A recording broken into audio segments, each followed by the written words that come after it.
I'm going to be talking about my experience with teaching somebody a beginning intro lesson to playing the ukulele. I taught one of my friends a little bit about the ukulele to introduce it to them since they'd never played the ukulele before, so we kind of went over some introductory topics and some basics of the ukulele. The person I taught had some knowledge of music since they had been in band when they were in high school, but if this was not the case and this was their very first time encountering playing an instrument, a potential problem we could have faced down the road would be reading music and dealing with music notation. And I could have addressed that problem as it arose. But since this was more of an introduction lesson to the ukulele, we didn't really delve into that just yet.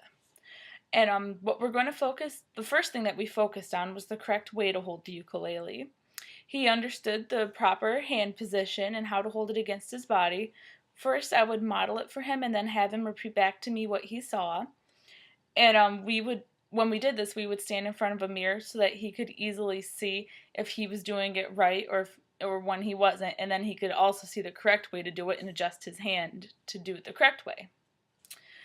And next, I taught him how to do simple downward strums since it's the easiest of the strumming patterns.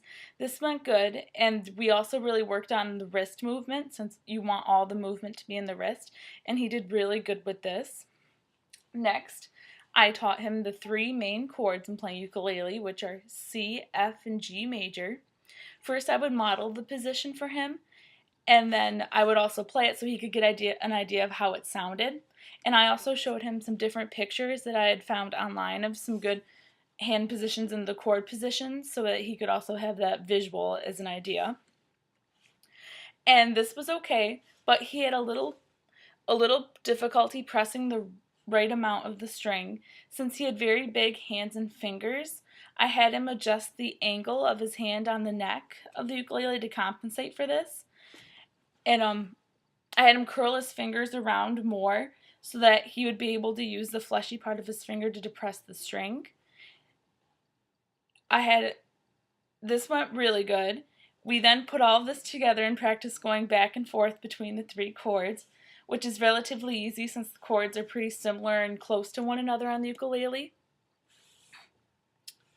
And throughout this process, I learned about accommodating a lesson to fit the needs of the individual student. When he would catch on to things quickly, I would move on to the next thing. But if there was something that he was struggling with or didn't quite grasp, I would try to find another way to explain it and clarify it.